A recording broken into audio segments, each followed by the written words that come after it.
Now bob your head a little bit. Now do me a favor. Take both hands. Put them over your eyes. Eye right and open. Today you're in a world of Miss Annie Ruth where we use imagination. Yes, and creativity. Are you ready to go? All right, let's get started on this journey, y'all. All right, here we go. All righty, for those of you who do not know me, my name is Miss Annie Ruth. I am a visual artist, author, poet, and Renaissance sister who loves learning about lessons that connect us to the continent of Africa, and we learn something along the way. Is that good? So today we're going to do something very special. I'm loving this project. I was doing it before the coronavirus really shut down the schools here in Cincinnati. We're going to work on frame drums. Yes, yes. Now, first of all, I want to say I am not the originator of this particular project. I learned this project from several other drummers who do that professionally, but they inspired me to do an artistic touch to it. So I am Annie Ruth taking you on an artistic touch with that frame drum. Shout out to Charles Purdue, who was the one who most recently shared that lesson with me. And shout out to our own Baba Charles Miller, an awesome historian and cultural ambassador within the city of Cincinnati and around the world. So, love you all. So we're going to dive right in. So what you need for this particular project is what they call furring strips. So a big long strip, you can get the pine one. This is the more expensive one here. You can get one that is just like plywood. It costs only $1.50 for 8 feet. Yes, you can get it at Lowe's or Home Depot. All right. And then if you have an electric saw, that's fine. I'm an old-time girl, so I actually grab a manual wood saw and I saw those 4 pieces. So as you can see, there are 4 pieces to this frame drum, okay? Now I'm going to show you. So the first thing you're going to do is assemble your frame drum. So in assembling the frame drum, the best nails to use are what they call the finishing nails. And I would get about 1.5 inch finishing nail. And they come like a box of 500 or something like that. Might cost about, maybe $4. Not very expensive at all. So how you assemble that is you kind of take one end like that. Now I'm not going to actually walk you through the whole assembling process, but I'm going to show you how. You're going to get some wood glue. All right. And on the wood glue, you're going to put some wood glue on one end of that. Then your top end will go over like that. Yes. And then you would take 2 finishing nails. You would put a finishing nail like right there and a finishing nail right there. So 2 nails on each corner. You're going to hammer that in. And I would actually, if you're going to let that dry, I would let it dry overnight. So it's good and strong finish that you have there, okay? All right. So once you have that, that piece where you've got a square blank piece to work with, I'll tell you what I do. I love, because I'm an artist, I love paint, I love design. All right, so what I have done is I have actually painted a square inside on all the sides brown. Okay, so here's some techniques you can use to decorate your frame drum, because you want to decorate it first before you make it functional by adding that drum head. So I like to add, I'm loving fabric. So last episode we were using complementary colors. So I have some orange and I have some blue. So what I'm going to simply do is take and show you how you would get a glue stick, and you could just take and glue it down real good. I'm going to show you an example real quick so you'll see it. Gluing down my orange, and because I love the designs that pop, I glue that on there and then I rub it down real smooth. And because I love creating patterns, I would actually add some blue. So orange and blue are complementary colors. And complementary colors are colors that are opposite each other on the color wheel.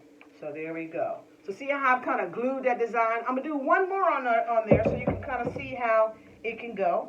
All right. I'll grab another orange. It's orange with a different design on the pattern.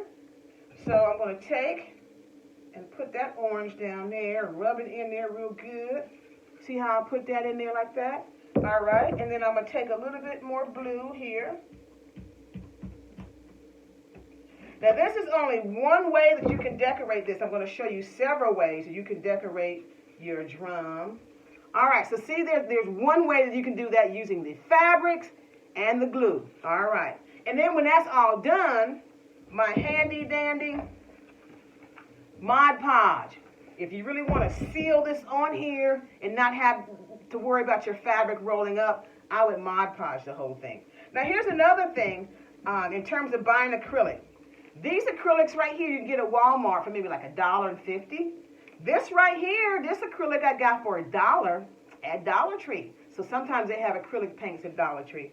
And then this right here is a little bit more expensive for acrylic like at Michael's Arts and Crafts or something like that. A little bit thicker and don't have to worry about seeing through the wood on that. So, but the dollar acrylics work just fine on this project too.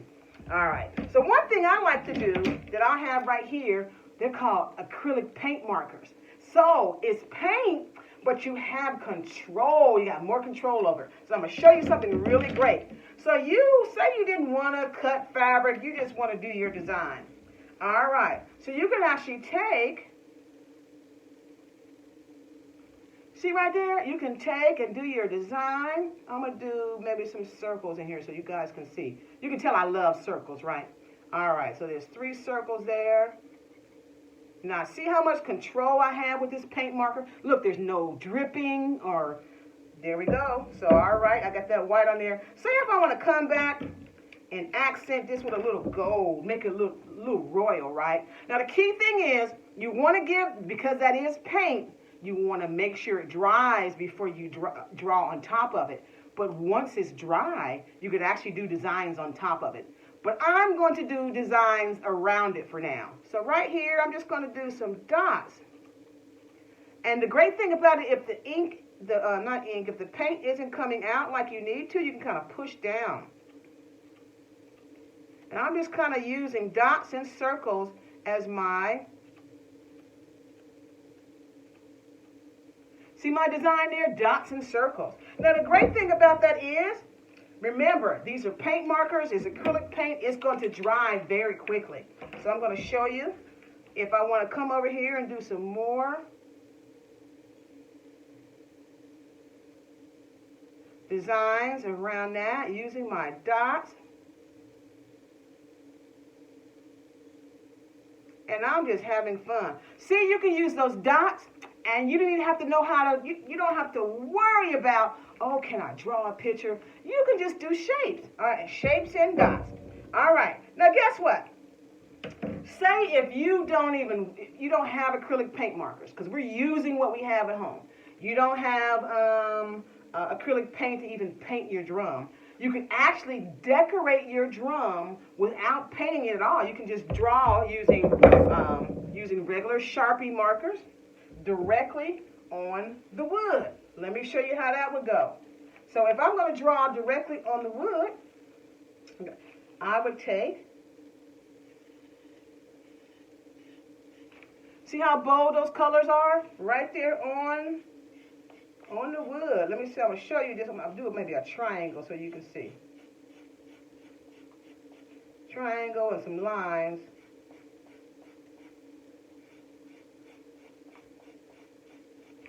Okay, I'm going to grab another color.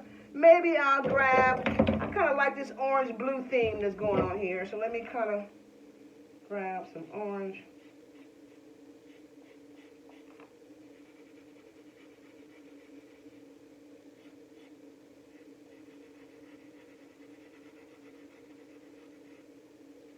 All right, see that like that? So you can actually use marker as well.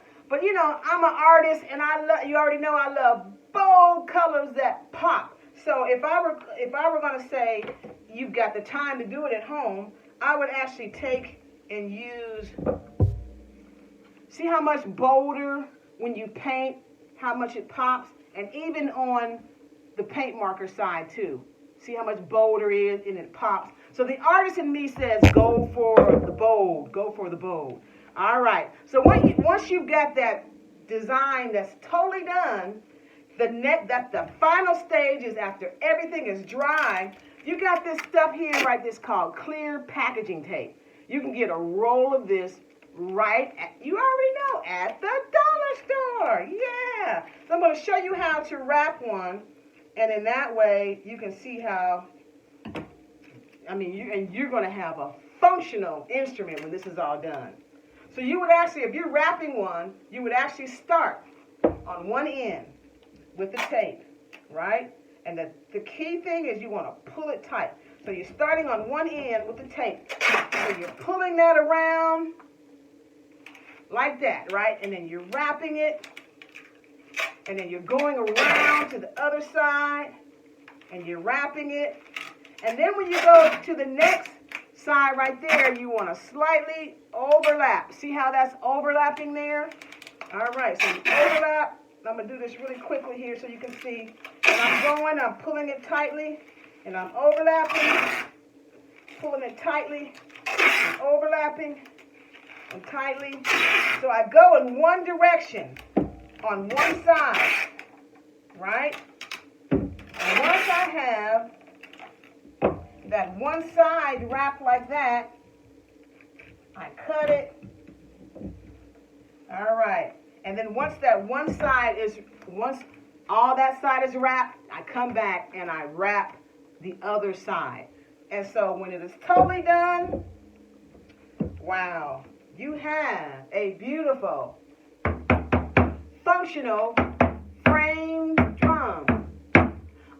So what I'll do on this particular video is I will post written instructions with the video and just be sure to share it. So I think I'm going to leave this particular segment with a selection of Jambo Watoto. All right, we're going to go out on Jambo Watoto. Are y'all ready? Here we go.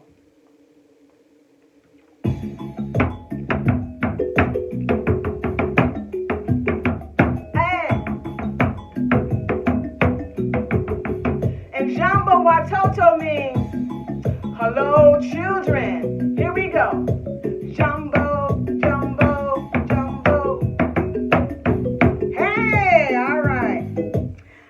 Until next time, I'm loving the fact that I had an opportunity to share this great art with you. But raise your hands in the air. I'm going to blow you a kiss. I want you to catch the kiss and rub it in. Here we go.